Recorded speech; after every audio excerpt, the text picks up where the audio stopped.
Ah, hell. I'm in the wrong game again.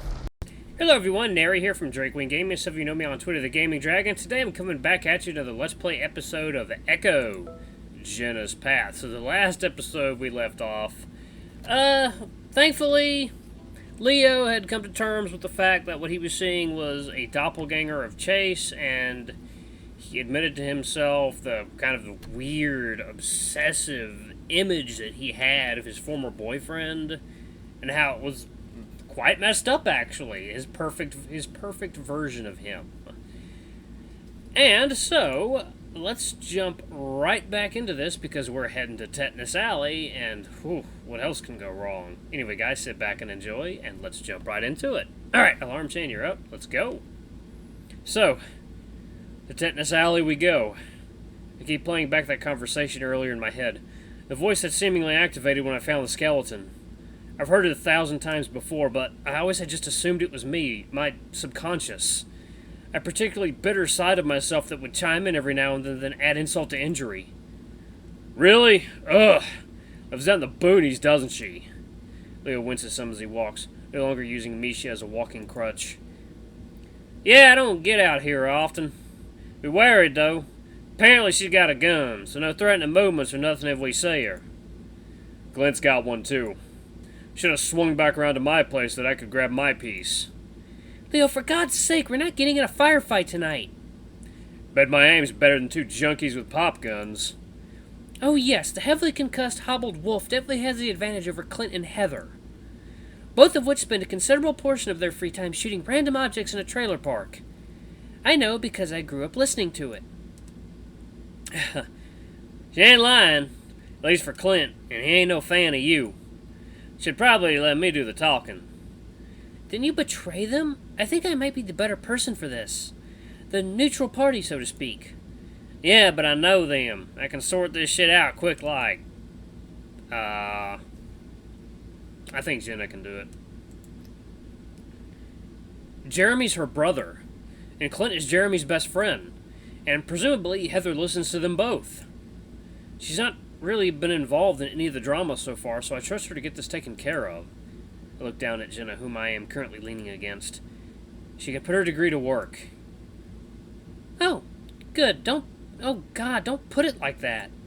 For the last time, I don't study any of that interpersonal communication business that shrinks handle.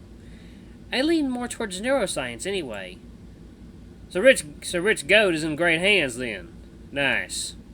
Misha responds tersely, Jenna giving him quite the side-eye. She still seems pretty disgusted with him and Leo for the van revelations, and the further we get away from it, I'm starting to feel myself getting more and more ill at the thought. The camera, Jesus. Leo had asked if we ever wanted to film anything before when we were together, but I always said no.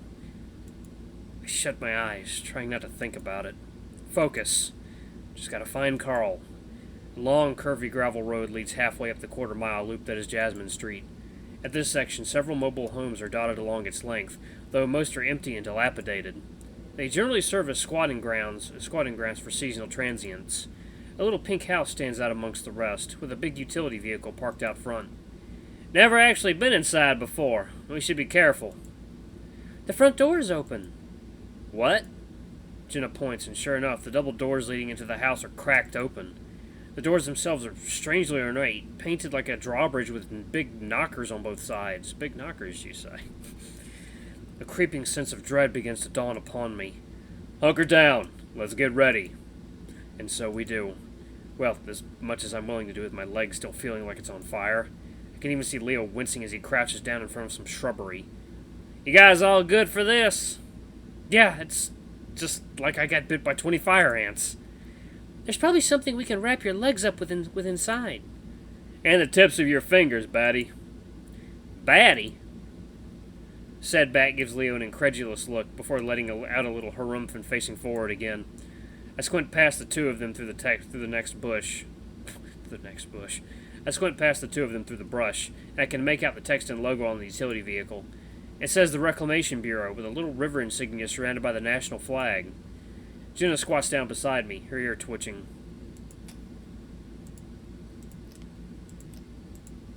She quickly peers over her shoulder, staring hard at something behind us. I follow her gaze, though all I see is the vast stretch of desert between us and Lake Emma. Misha looks too, letting out a little gasp. Who the fuck? What? I don't see anything! Shush. Jenna places her paw up to my lips. I frown, peering past her fingers into the dark. Finally, I can hear something. Twigs snapping, quick footsteps, and maybe some panting? There's a rumbling behind it, too, that sounds almost mechanical in nature. My first thought is the van from earlier. Whoever turned it on, had they gotten it running and followed us out here? The silhouette of a figure emerges through the sagebrush, its motions frantic. Eventually, I can see its eyes, which are a familiar bright blue. Tiege! Leo quickly runs up to catch the flailing feline, only to be met with slashing claws that push him away. The wolf seems audibly, stepping back. TJ, stop! It's us! He whispers sternly, trying to snap him out of whatever's come over him. TJ keeps looking over his shoulder, panicked. It's coming! It won't stop following me! TJ shouts and Misha visibly flinches. Kid, shut the fuck up! He's hysterical! Yeah, so hit him or something. Leo blinks, frowning deeply as he tries to wrangle the cat by the scruff of his neck with little success. What? I'm not going to punch TJ! Oh, so you get to beat up by friends and it's totally fine. Misha's grumbling trails off into a disgruntled mumble as TJ yowls. He keeps trying to scramble away, kicking up clouds of dust everywhere. The cat looks horrible. Goat head brambles stuck in his fur, tumbleweed sticks in his shirt, his pants ripped at the seams. It looks like he's been out running in the wilds for a while. Jenna squeezes my shoulder some more before moving from my side, approaching the increasingly feral-looking lynx. TJ, it's me, Jenna. She speaks softly, a calming tone to her voice. I'm here with Leo, Chase, and her new friend Misha. You're okay. That rumbling sound is getting closer. Soon I can see headlights gleaming across the desert. It's a pickup truck, and it's not even on the roads. The driver just careening through the desert straight towards us. His eyes bulge, head swiveling toward the sound even as Leo wrestles him to his knees. Oh no, no, no, no, no, no, no, no, no! It's a thing! It's a thing from... He breathes in sharply, looking at me for a moment. The monster! The monster? Jenna repeats, peering at the approaching truck. Fuck, is that Jeremy and Clint? No. She lets out a relieved sigh. I recognize the busted grill. The vehicle begins to slow until it rolls into idle and parks about 10 meters from where we're squatting. A towering figure emerges from the inside, a rifle in his hands. Yes! Flynn! Yes, Flynn to the rescue! Fucking hell! Flynn blinks at us all, then shifts his attention back to TJ.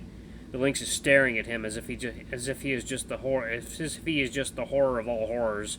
A jaw agape in silent scream as he writhes in Leo's grasp. Flynn! Jenna growls. I guess we're all just hollering now. Misha briefly glances over his shoulder toward the house. No movement inside. What did you do? What did I do? I sure as shit would like to know. One minute we're searching for Carl, the next he's just staring at me like with that crazed look in his eyes. He started crying, snotting all over the place. I've been chasing this little shit for fuck knows how long while the whole town is falling apart. Lost him for a bit, so I went home and grabbed my repeater. Flynn holds up his rifle, and I can see it's pretty damn old-timey looking. Like the sort you see in old westerns with metal that looks more brassy than iron. He shifts his gaze from TJ to the rest of us, then frowns. The fuck you guys been up to?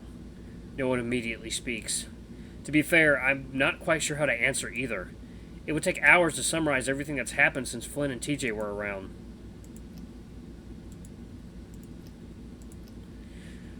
Surviving. I rub the back of my neck. But we found Carl. You did? Flynn perks right up, the visible exhaustion he'd worn like a second skin seeming to dissolve right off him. Where? Where is he? I swallow, realizing how dry my throat is as I try to make the right words. Duke and my brother have him, Jenna interjects. We were briefly and unwillfully detained at Brian's. Carl was there, but Jeremy and Duke were told to take him to Heather's place. Hence, she gestures towards the pink house, why we are here. You're fucking shitting me. We are not. Flynn is wrought speechless, bringing his fingers to his forehead and gritting his teeth. This is so fucking nuts!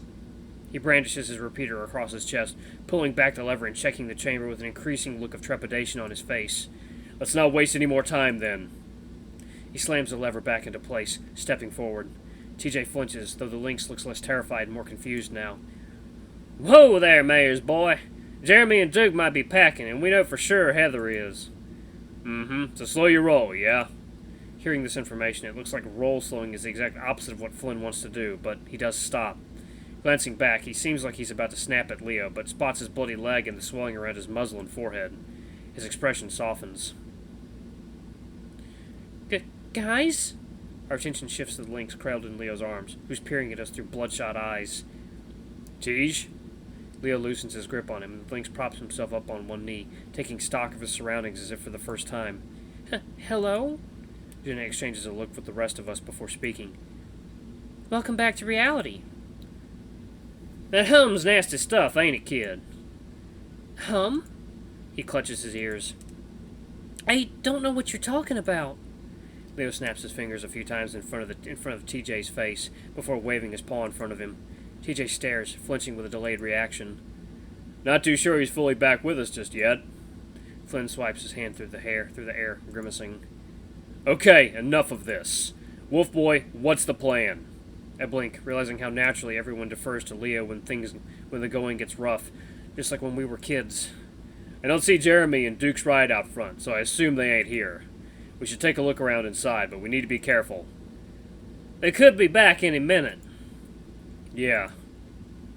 We all begin to follow in line behind Leo, all of us pretty damn well aware our element of surprise is long gone. We're about to reach the open door when I notice that Jenna isn't with us. I glance back over my shoulder and see her staring into the underbrush back by the truck. Everyone else starts filing in before I get a chance to get anyone's attention, so I wait outside for her. I wave, trying to get her attention. Sure enough, she finally looks my way and quickly scurries her way over to me. It's amazing how silent she can be, even while running. It's one of those enviable fox traits she has. It's tough to think of any aspect of foxes that's a hindrance, actually. What's up? I look at her, trying to keep my voice down. She peers at me with a scrutinizing expression, as if I had said something rather offensive and she's waiting for me to talk my way out of it. Jenna? No, it's nothing. Nothing real. Huh? She walks in, not offering any elaboration. Come on. I sigh, following her. Jenna, I can't say I could have ever expected the interior of Heather's home to look like this, even having known her most of my life. The first thing that hits me is the smell. It reminds me of one of those fancy candle and soap stores in the mall, but with this sort of dusty, mildewy stink that lingers in my sinuses. Very floral overall. Potpourri, I think it's called. The next thing I notice is the decor.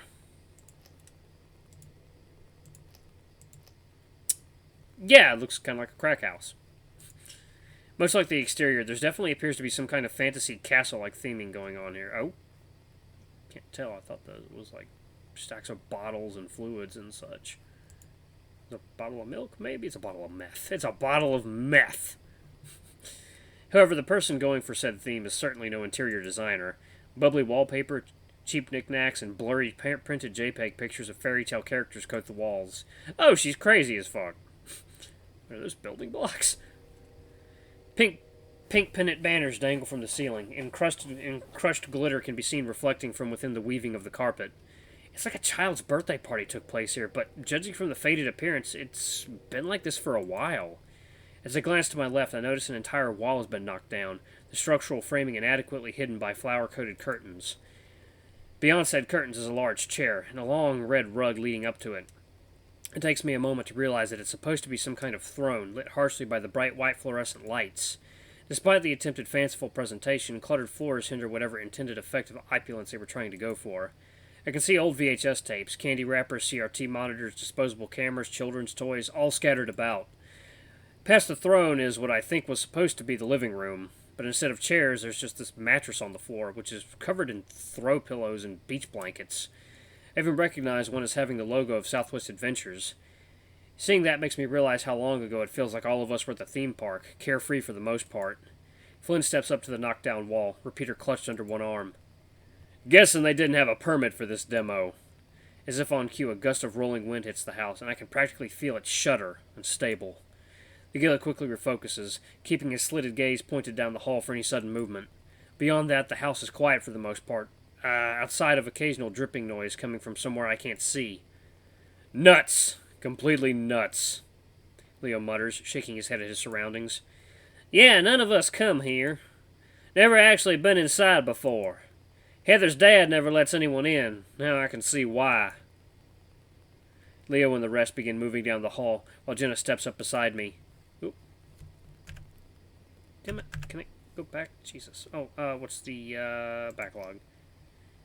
She has a contemplative frown upon her muzzle. It's kind of weird and familiar in a way. It's all I can say initially, until I begin to start placing why.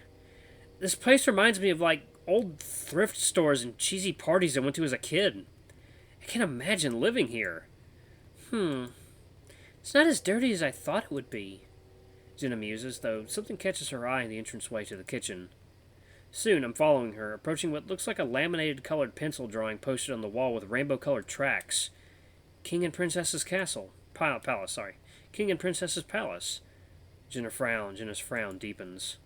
On the picture, there's a large, bespectacled feline man sitting on a grand golden throne. It's quite an upgrade from the dingy orange recliner draped in cut-up fabrics they've got out front, that's for sure. Next to him, sitting cross-legged, is what looks like a drawing of Heather. She's in a stereotypical pink princess gown with a little tiara on her head. The two are holding hands. It's such a sentimental picture, it actually seems pretty sweet that even Heather has someone who cares about her enough as this. However, Jenner's dour expression does not relent. She quickly turns, heading down the hall with the rest of the gang. Flynn and Leo continue to take point, the Gila keeping his rifle at the ready. Still no sign of anyone, though. Part of me wonders how wise it is to be carrying a gun with all this in mind. Well, with all this mind-altering hysteria business going on. Flynn turning on any of us is pretty unfathomable, the lizard having always been all bark and no bite. Still, seeing one of my old friends brandishing a weapon, it's a weird feeling.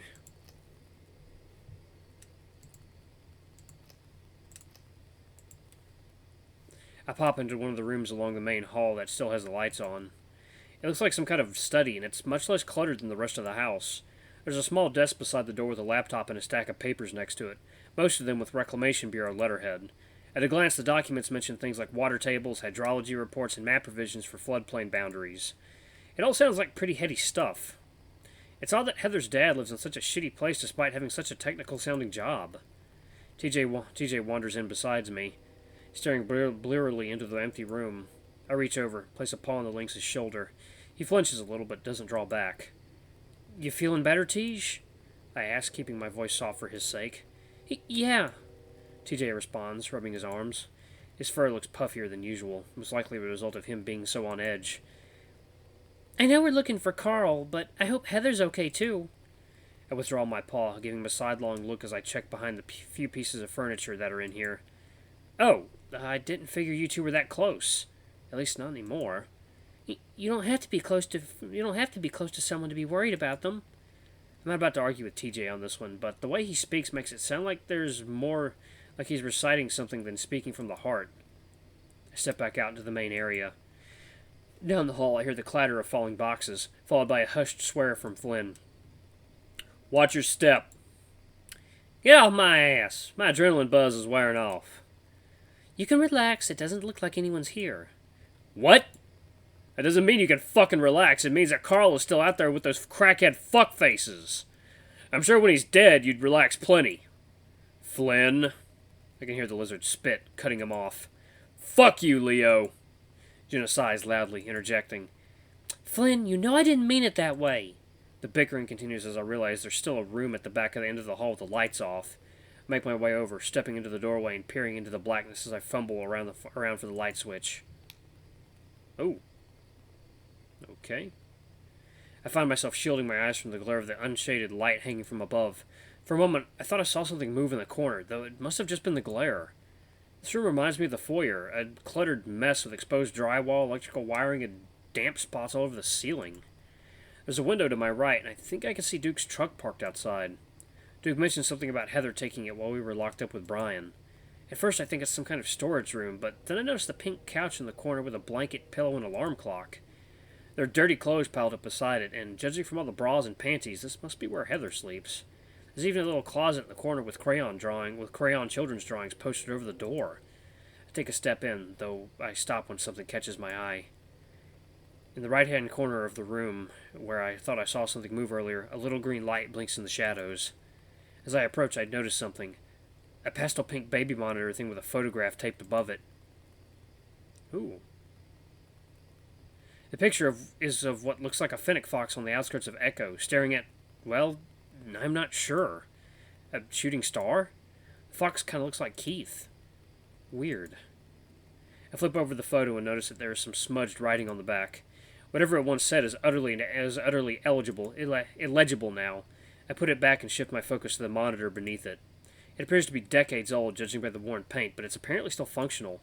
For some reason I can't really explain it. I pick it up and press the single circular button in the center. It crackles with a low hissing noise, and that's when I realize it's some kind of walkie-talkie. After a few seconds of holding the button, I speak into it. Hello? I nearly jump out of my skin at the groaning noise. Oh, I'm going to pause it right there. Oh, that's a perfect place to pause it. Another mystery. Oh, I love it. This game's so awesome. Okay, guys, that's been a new episode of Thank You. That's been a new episode of Echo. Thank you guys so much for watching. Don't forget to like, comment, subscribe, and ring that notification bell to the next video. I love you all. I'll see you next time. Bye-bye.